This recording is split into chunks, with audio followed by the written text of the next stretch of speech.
寝室でさんを見ながらもうこんはい、ついにネットフリックスで配信開始となりました戸田恵梨香さん主演の地獄に落ちるわよ。細木数子さんの、一生を描いたドラマっていうことでね、結構前からコマーシャルもやってまして、もう私すっごく楽しみにしてたので、私ね、細木先生のことってあまり知らなくてですね、アメリカで見れた番組が唯一ネプチューンさんと細木先生が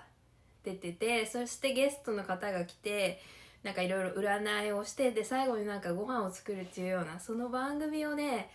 ちょっとだけの期間見てただけなので、全然ゴシップとか知らなかったんです。辛口を最初にバッて言った後にちょっと優しいこと言ったりとかして、こう飴とムチ使う天才的な方だなと思って見てたんですけれども、進んでいくうちに結構驚くことがあったなっていう感じだったんですけど、最初のドラマ始まる最初にもう完全なフィクションですみたいなのが出てましたので、結構もしかしたら実際のこととは異なるもっとドラマチックな内容になっているのかななんて思って見てました。ではね、早速ね内容の方入っていきたいと思います。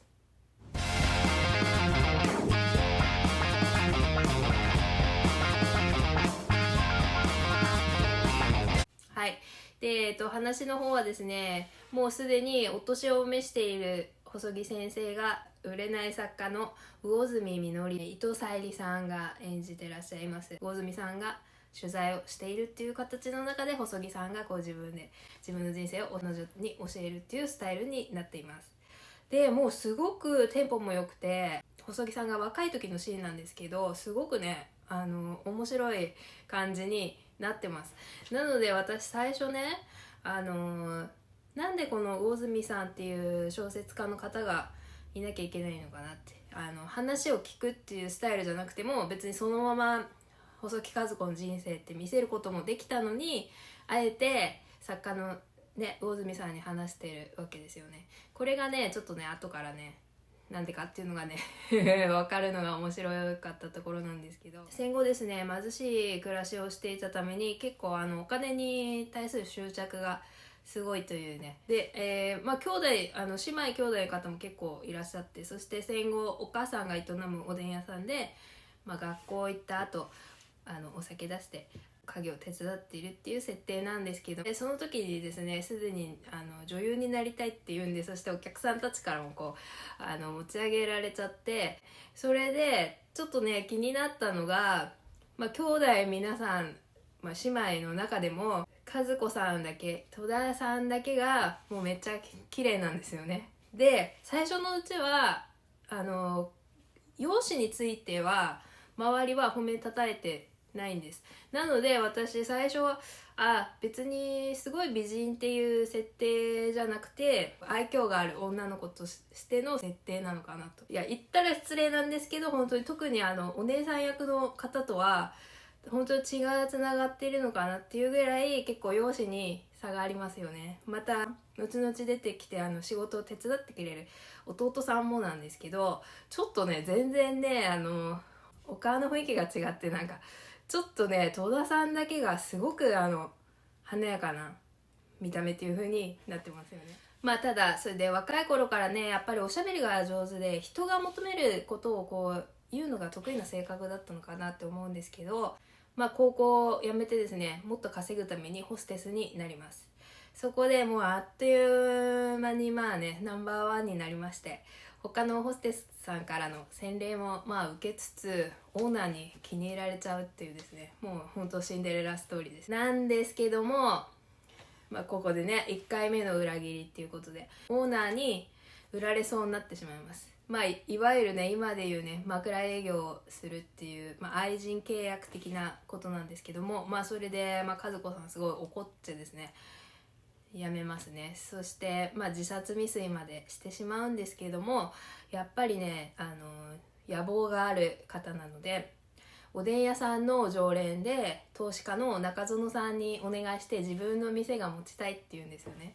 で私てっきりすぐに飲み屋始めるのかなと思ったら、なんと定食屋さんといいますか、立ち食いみたいな感じですね。おにぎりやサンドイッチをもう薄利多売でどんどん売ってっていう感じのスタイルで、それがもう大成功。半年後にはなんと3倍の値段でそのお店を売ってしまうっていうね、経営者としてはもう大成功を収めます。そして次にオープンしたのが、ちょっとね銀座とかよりはちょっとねもうちょっと庶民的なホステスクラブなんですけど、それを新橋にオープンします。またこの時も中園さんに出資をお願いします。でこちらもねまたね難なく大成功を収めまして、5年後には300万円の貯金があったっていうんですね。まあ今日考えると6000万円ぐらいだと思うんですけど、20歳そこそこでそのぐらいのね貯金ができるほど儲かったっていうことなんですよね。そしてここで学んだことが、やっぱり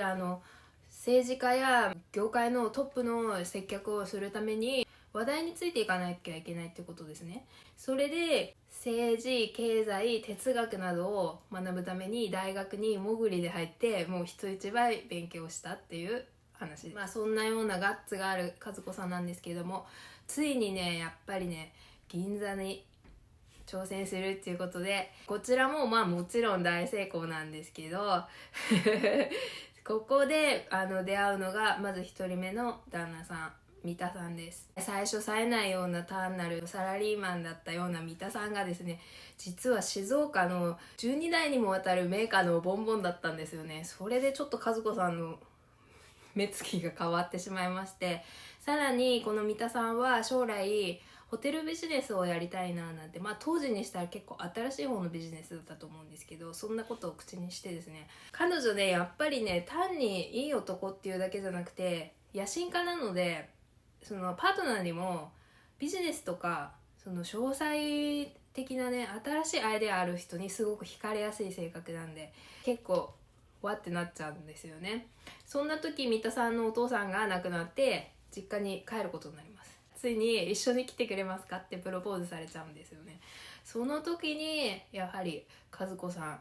似合っていうのが出たなっていう感じで、もうすぐに静岡にお嫁に行ってしまいます。いやここで和子さん単なる玉残しを狙ってたのかなって思ってたんですけど、三田さんに銀行の頭取とか地元の政治家に紹介してくれって言うんですよね。やっぱりねそこで家に収まるような人ではないのかなっていう感じがしました。ところがですね、まあ一筋縄ではいかない三田さんのお母さんですね、楊貴美子さんがめっちゃ怖いんですけど、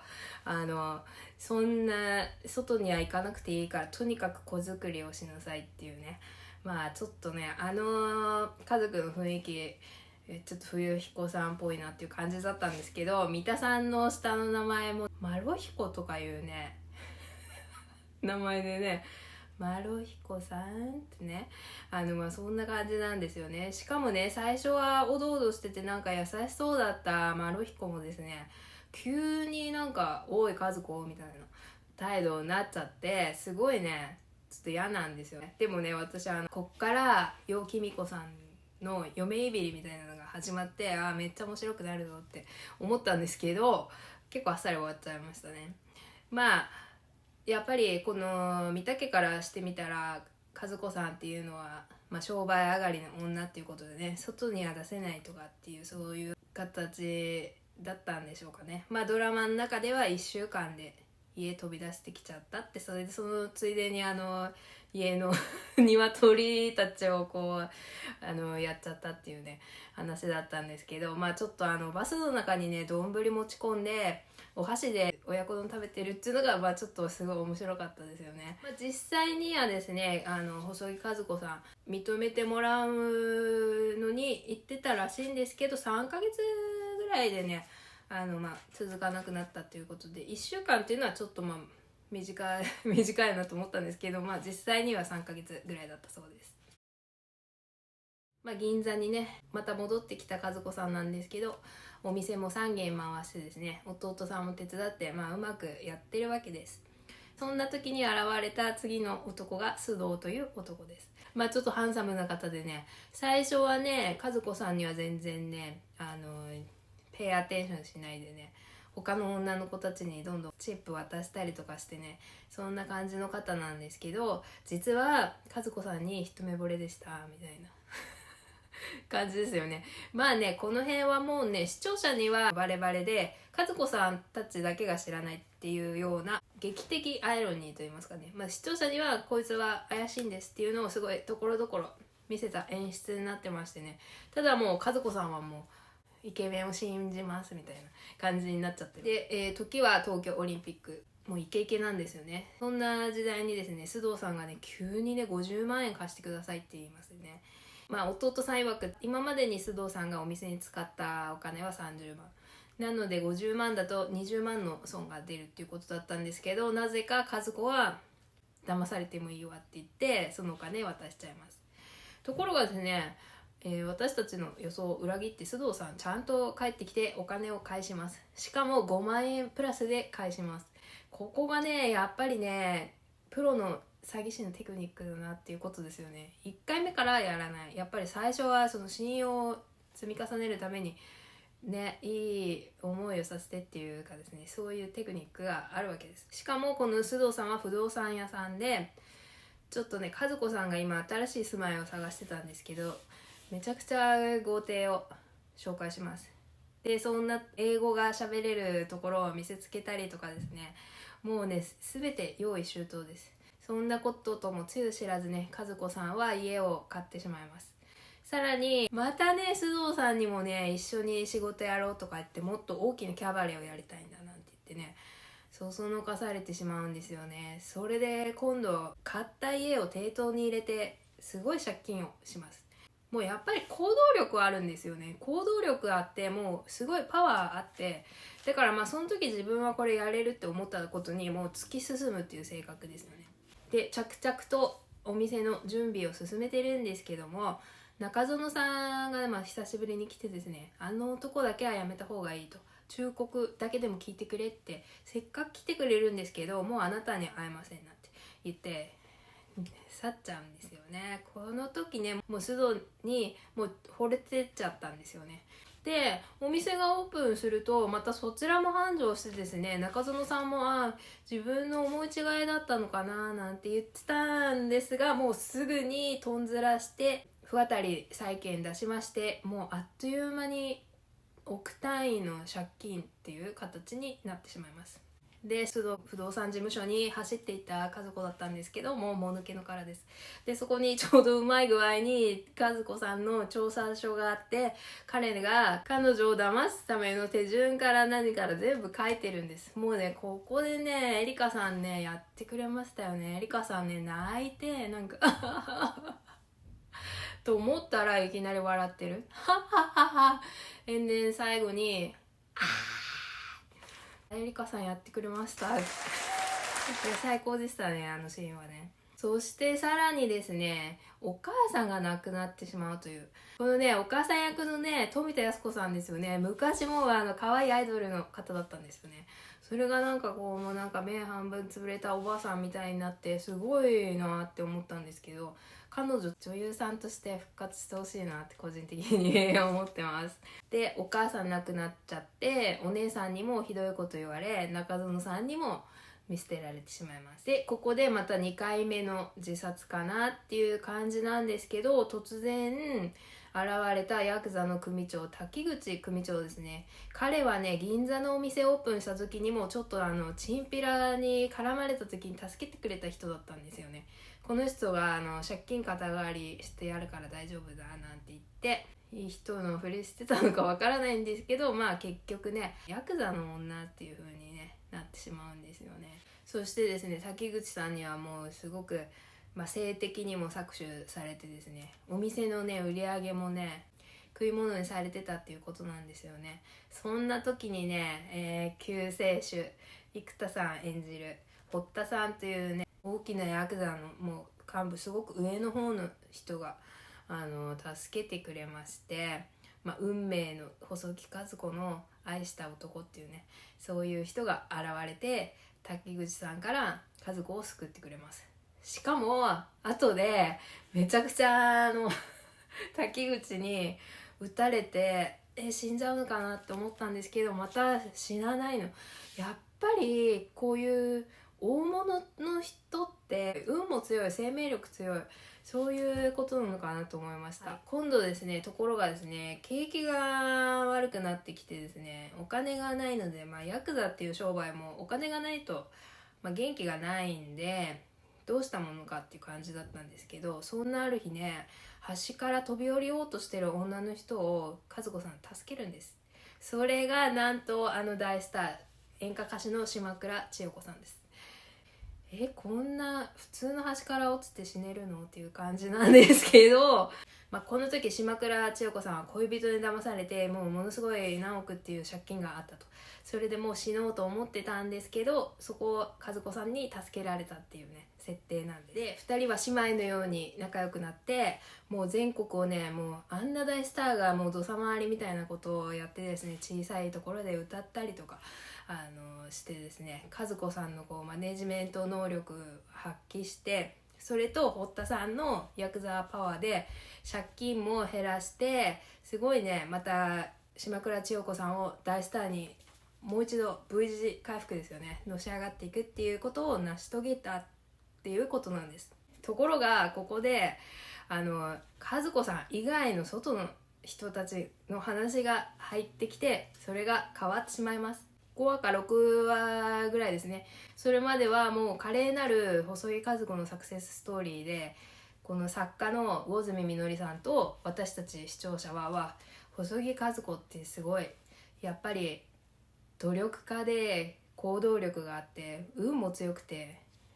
何でも自分で手にしていくんだって、もう和子さんを応援したいっていうね、そういう気分にさせられちゃってるわけなんです。これがね、なので作家の魚住みのりさんっていう役が必要だったっていうのがここのポイントなんですよね。そして今度魚住さんの視点からになるんですけども、弟さんや周りの人ですよね、その人たちに今度取材をしていきます。最終的には安岡先生の娘さんからの話を聞いて、本当の細木数子が何者だったのかっていう細木数子以外から見た彼女の人生を、目の当たりにしていくわけですよね。それで魚住みのりはすごくショック受けるわけですよね。素晴らしいって思ってた人の話が嘘だったかもしれないと。そして同時に私たちもあんなにあんなにかっこよかった細木数子さんが島倉千代子さんを騙してたんですかみたいな感じになってね、すごくねドラマの雰囲気といいますか、まるで違うドラマになったかのような視点180度変わっちゃうわけですよね。で特にやっぱり島倉千代子さん、あんなにおちよとか言って可愛がっていたのにもかかわらず、もう毎月何百万っていうお金をですね、自分たちがせしめていたわけですよね。でやっと島倉さんがそのことに、気づいて問いただしても、謝るでもない、悪びれるでもない、あんた私帰ってくる前に出ていけなんてね、ひどいこと言うんですよね。で堀田さんも堀田さんで、途中ね少し島倉さんの肩を持って助けてたような感じがしますけど、要は一緒に吸い取ってたわけですよね。それをなんか自分はいい人ですっていうね感じの雰囲気で、最後俺にできることがあったら何でも言ってくれみたいな感じなんですけどもね、またねそこでね島倉さんが本当なんて言って、頼んだことですが、抱いてくださいっていうことですよね。でちょうどですね、もうこのドラマチック展開もクライマックスで、和子さんはもう島倉さんが出てったものだと思って帰ってきたら、なんと寝室で堀田さんの入れ墨がめっちゃ揺れてるんですよね。このシーン多分すごく背中の入れ墨が波打ってるっていうのをね、多分監督さんやりたかったのかなって思ったんですけど、結構何回も使ってましたしね。こういうシーンが好きだったら極道の妻たちは絶対見てください。はい、そんな感じですね。もう和子さんもう見てます。それでまあ島倉さんも体勢もね、2人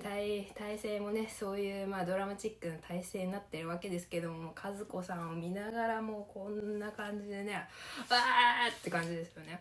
他の方はみんななんかね、ヤクザの方は名前をちょっと違う名前に設定したりとかしてるのかもしれないんですけど、細木さんと島倉千代子さんだけめっちゃ名前出しておきながらフィクションですって言われてもね、ちょっとね、なんか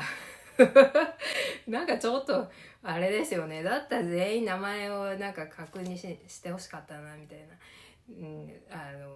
まあそういう感じもしました。まあお二人ともねもう亡くなってるのでね、自分たちでディフェンスできないじゃないですか。なのでね、なんかね、亡くなってからもちょっとこういうのもあれだなって思ったんですけど、まあなのでフィクションですって言ってるわけだと思いますので、まあそれでですね、細木さんはその後もまあヤクザとのつながり、それとその島倉千代子さんのマネジメントをやってた中で芸能界でもかなりのパワーを持ってきた人物です。それから自分をプロデュースする能力ですよね。やっぱりその3つがすごく長けてて、この後もね